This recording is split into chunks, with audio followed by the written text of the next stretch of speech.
ce mai faceți. Eu sunt Damian. Azi o să facem un unboxing pe Deckbox. Hai să vă arăt.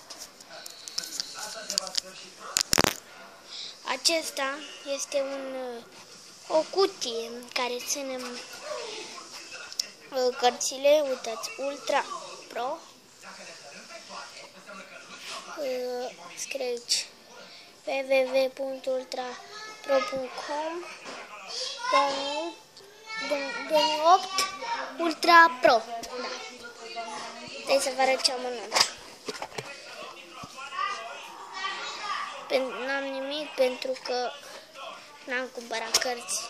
Sau nu am cumpărat, mi se pare. Da, am cumpărat, dar unde sunt? Cred că l-am pierdut. Dar nu-i nimic, las că le găsesc. Aici tot Ultra Pro. Aici codul, aici scrie ce. Aici e un dragon. Cred că puterea lui e mare, foarte, foarte. Nu se vede bine pentru că e întuneric.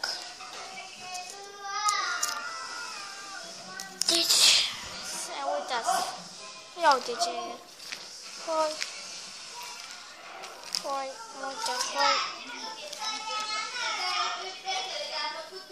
Ați înțeles? Deci, sunt vreo 15 foi, cred, sau 11, nu știu. Le-am numărat câte cărți trebuie să bag în ele și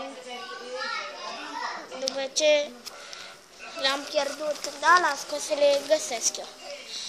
Bine, deci asta a fost. Ne vedem în următorul video. Nu uitați, dați un like la pagina mea de Facebook Damian Ant Mohamed.